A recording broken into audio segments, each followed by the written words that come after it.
Welcome to Ready, Set, Renovate. We're doing a 10-part series on condo living. Remodeling a condo is different than remodeling a house, and we're bringing on guests all across the upstate of South Carolina to tell us about it. Whether you've been in a condo for 20 plus years or you're looking to purchase one, we invite you to join us as we answer your questions. Let's get to it. Here we are for episode 2 of Condo Living. Our guest now is Manny Figueroa. He's a project guide for Daniel Builders, has some very practical experience when it comes to remodeling condos. And we're going to talk about that process with him. Hey Manny, thanks for coming on. What's great about this conversation we're about to have is you've actually remodeled a condo or been part of that process, and you've seen the ins and outs, the intrigue surrounding the HOA and what's possible, and some of the hurdles, keeping everybody happy that's in the building. There's a lot that goes into a condo remodel, and we look forward to diving into some of that in this conversation. Thank you for coming on. Thank you. Appreciate it being invited. Well, let's get right to it. When it comes to an HOA and their involvement in a condo remodel, tell us a little bit about what they won't permit and some of the things that you don't even have to ask them to do. That's a really good question. We have a lot of condominiums here in Greenville, and everyone's different. Some even have a very loose HOA, and some have a really restrictive HOA, and so it really depends. So we have seen many HOAs sort of say, if you want to paint, if you want to buy furniture, obviously, or buy new appliances, it's no big deal. But the moment you move walls, the moment you add walls or touch plumbing, electric, you're always going to need HOA approval. Yeah. And does that process require any type of vote, or is there policy already in place that a condo owner can just go look through a policy manual and say, these are the stipulations, or do they take their ideas to the HOA confers and then gives a decision? Is that how the process usually works? Or? Yes, usually an HOA does have a sheet with their email, website, or you ask for it, they give it to you, and it'll have allowable things on there, and then anything outside of that scope, they're going to want to either approve it or submit plans to it. So it depends, but there's definitely a little cheat sheet usually they have. Well, that's helpful. That's really helpful. When it comes to remodeling a condo, it's different than remodeling a home. I mean, there's a lot of different characteristics and things to be concerned with. Tell us a little bit about those differences. I mean, you usually have a smaller amount of space that you're working with. In a home, you could have 2,000, 3,000, 10,000 square feet. In a condo, you're usually under 2,000 square feet.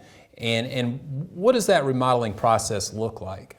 So that is true. If you're living in a single home dwelling, if you want a bigger kitchen, you want to add extra bathroom, you just blow out a wall and create more space. But in a condo, that can never happen. So usually in a condo, you can't touch anything going outside of your walls. You can't go up, you can't go down, you can't go sideways at all. The only option you have is to sort of reconfigure what you already have. And so it creates an opportunity for very creative thinking. So if you need more storage space or living space, usually you have to just remodel and be creative of how you change those spaces. So it is very, very different. Yeah. So you have to have a little bit of experience with it. Another thing you have to have is a special license. A common misnomer may be that anybody can come in and remodel a condo. True or false? Yeah, correct. Correct that it is untrue. You cannot just remodel or have anybody come in and do the work. If you live in a single home dwelling and you're out in the country or out of city Greenville, it's pretty easy to get anybody to come and give you a quote and do some work. But in a condo, you have city permits, you have building permits, you have business license, you have renovation, you have codes. Most condos, even though it's residential, you have to have almost a business license and business practice because the walls are metal, the conduit is metal, so a lot of the code you have for commercial is what you're living with. So you have to have a business experience as well. So to summarize, as a GC, if you're remodeling a condo, you need to have a commercial license. Is that accurate? Correct. And that's one thing that I don't know if the common condo owner may know. They may think, hey, so-and-so does great remodeling work. I'm going to get them in my condo. Not so fast. You need to make sure they have a commercial license. Correct? Well, very good. So you recently were part of a remodel in downtown Greenville of a condo. Tell us a little bit about the scope of work that went into that particular unit. Sure. That particular unit is an older condominium, so it has not been renovated. It's pretty old, and so we were bringing it up to speed. So we did a lot of work there. We were touching every room, all new floor, all new kitchen, bathroom, blowing out walls and putting new ones. So that was pretty extensive, and we learned a lot of lessons there. When we have a condominium and you're repairing a lot of stuff, you have to contend with elevator space, parking space, permits, business permits, and all kinds of negotiation with the neighbors.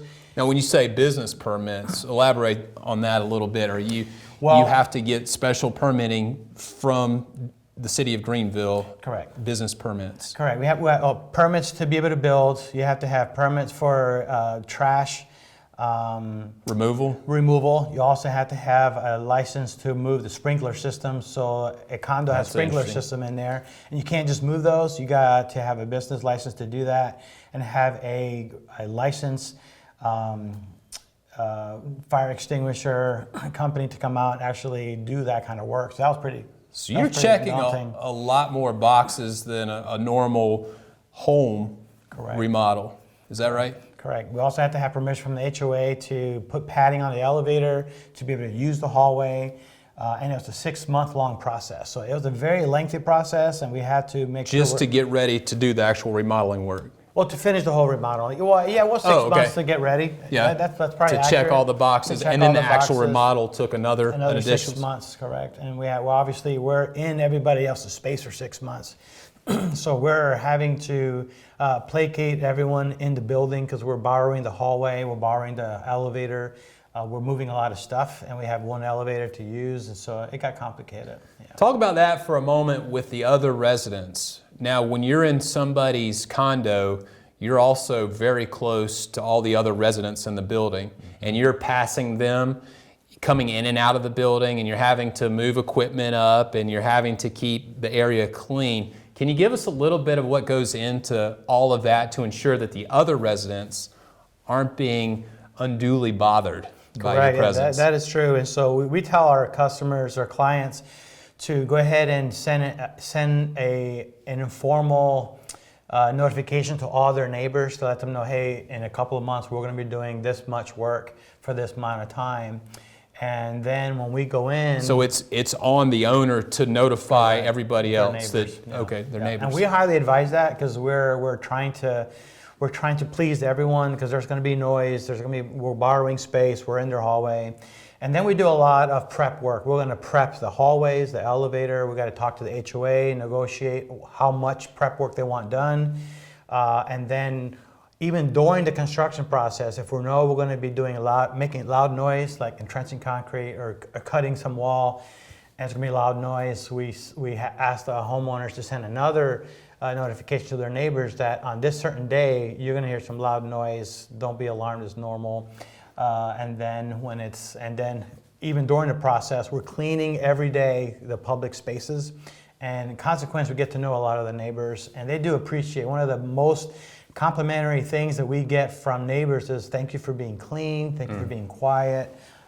So we really have established good customer relationships. So I take it you guys, it was a win on that front as far as keeping everybody happy and keeping everything clean outside the unit so that nobody else in the building was having anything negative to say about what was going on. Is that true? Is that an accurate assessment? It was a win? Absolutely, it was a win. In fact, the very day after we finished cleaning up, a customer came up to us and said, can you do our condominium as well? So we're really tickled about that. That's great.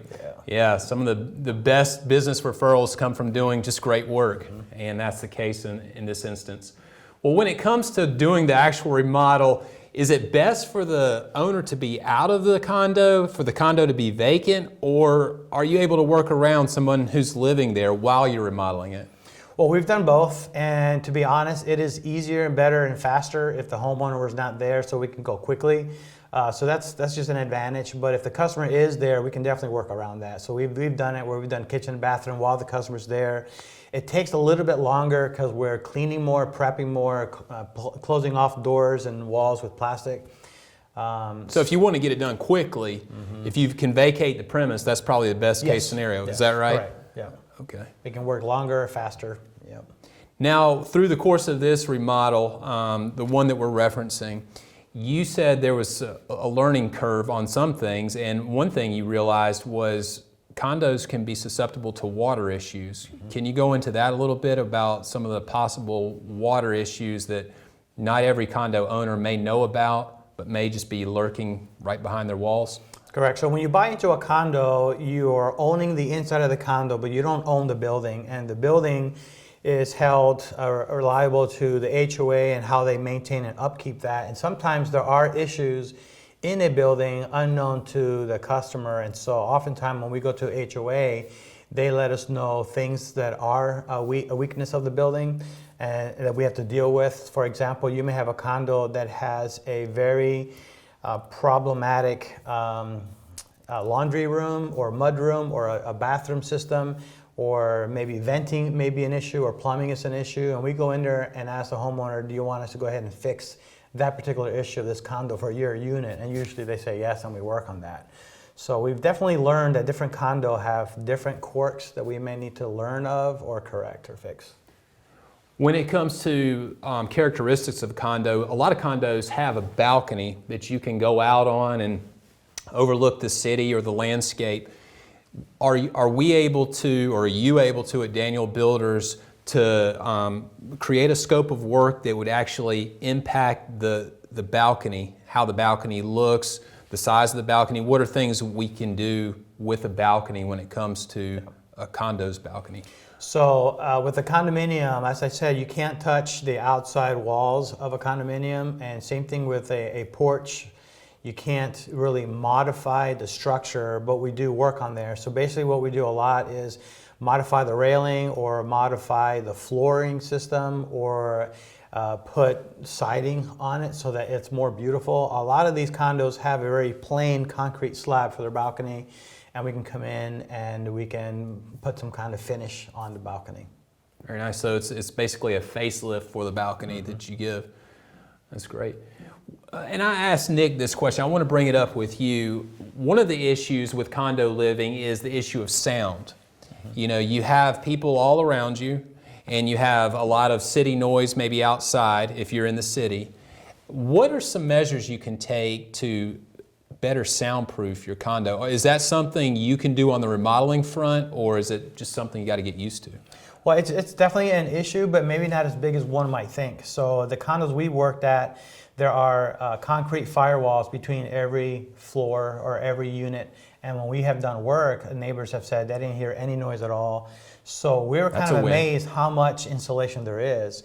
And but we do add more insulation to bathrooms, and there are things we can do to isolate more sounds. Then there is a air duct system that's oftentimes shared among condos, and we can insulate those to prevent sound going through the air duct. So there are a few things we can do to prevent sound, which we do. Yeah. I'm sure a lot of condo owners would be interested to explore that further, as noise can be an issue. What are some other just preventative measures condo owners can take to ensure their condo is in the best shape possible? Well, definitely having somebody come in and look at their condo and have good advice on it is a good thing to do. But a lot of these like a checkup of some kind, would you recommend? Yep, a checkup. There are inspections you can have for a condo. Maybe something you might want to approach the board. The board is the HOA board is the one going to be responsible for the quality of the building. And sometimes they may have a measure or implement a system where they can come and do inspections if they're concerned about structure, water, lighting. And so I would guess after a certain number of years, that might be a good idea just to go ahead and understand the condition of your condo, to go ahead and get an inspection. When it comes to remodeling your condo and preparing it for the potential of resale, or say you're putting money into a condo and you want to know what is the ROI on that investment should you sell. What are some remodels that you can do that will give you a higher ROI, and maybe some remodels that you need to consider only if you're going to be there for the long haul, only if you're going to be there for a long time? I believe Greenville is a very hot place to live, and there are many people there's a high demand to get into condos and not enough condos. So I think any renovation you're going to do in your condo, you're going to see money back on that money because it's such a hot market. So if you have an old condo and you're wanting to sell it, any kind of refresh is going to increase the value instantly. And by refresh, you mean like paint on the walls, updating the cabinetry, Correct. Facing. What are some other, I guess, refresh category items? So the kitchen is simple: countertops, paint, backsplash, appliances, bathroom, same thing, shower. Refresh, vanity, countertops, paint, just anything you can do to make it look beautiful. People are coming to Greenville for a beautiful lifestyle, and when you can prove that by an updated condominium, it's just sold really quick. Yeah. Are those projects that you can just quote over the phone or give a clear idea, clear concept of price over the phone, or do you need to be there in person if it is just minor cosmetic stuff? Usually we want to be there because it's complicated for a condo. We have to find out how easy it is to get in the building, how big the elevator is. For example, we had a remodel where they wanted a really high-end flooring that comes in 12-foot sections and 8-foot sections. And the question was, how do we navigate that down the walls? How do we get a 12-foot board to the elevator on 7th floor with an elevator? And so some things aren't possible just because of location. Sure. So it's very important. Another one is, how do we get a large slab of countertop in an elevator for a kitchen? So we do want to be there. I am curious, how did y'all solve that problem? Because that was the particular unit we're talking about, that was a huge slab. You had to navigate up that building. Well, it took 4 people to get it up, and we had to reserve the elevator that day, and we had to pad the elevator, and we had to use special equipment, and we had literally a ½ inch space between either side of the elevator on this slab to get it all the way up. So wow, it was a task. It's like a massive game of that Operation. Remember playing that as a child, where if you touch the sides, you get penalized. So you had to be really careful getting that through the building. That's right. Wow. Well, Manny, do you want to just give an overview of if somebody's interested in remodeling their condo, what that process looks like? It starts with a phone call to you, I'm assuming, and then just walk them through what they can expect. The best thing to do is just go to our website and fill in a survey where you can put in your name, address, what you're interested in, and that way we have your contact, and now we can get back with you. Website. Yep, a website. Which is? Yep, DanielBuilders.com. DanielBuilders.com. Mm-hmm. And there's a section where it's called Let's Get Started. And what you would do is just provide a little bit of information about the scope of work that you're considering. Manny would be the guy that you're talking to. Correct. So once you fill that information, the ball starts rolling. So basically you'll get a call from me. We'll talk about your job, what you're wanting to do, and then we'll set up an appointment where I could come by and visit. So now there's a visit. I'm coming in, I'm taking measurements, talking through the process, figuring out what's doable, what's not doable. And then I sort of take another week to create some kind of either a cost range, or if I'm comfortable enough with the whole format, give you a full quote. Once you look at the quote and you want to de-scope or modify, we go through that process. And once that's done and you sign, we're ready. We're coming in, we're negotiating with HOA, and we're getting permits, and we're getting licensing, and we're getting a game plan to give to the customer on exactly what's going to be done, when it's going to be done, and then we assign a dedicated project manager to guide the whole process through. And one of the proofs that it works, that Manny knows what he's doing and has actually done it well, is happy clients. We have those. If someone is interested in speaking with a reference, is that something that you're able to guide them to? Absolutely. Somebody would want someone to call and give a reference. We can give a variety of people's names to do that. Well, Manny, some great content here. I really appreciate you taking the time to talk to us a little bit about condo remodels and that whole process. It truly is a different animal. It's not like remodeling a house. There's a lot of other boxes to be checked, and you have that experience. If you're considering a condo remodel, I do encourage you to reach out to Daniel Builders at danielbuilders.com and tell us a little bit about the project, the remodel that you're considering on the Let's Get Started page. Until next time.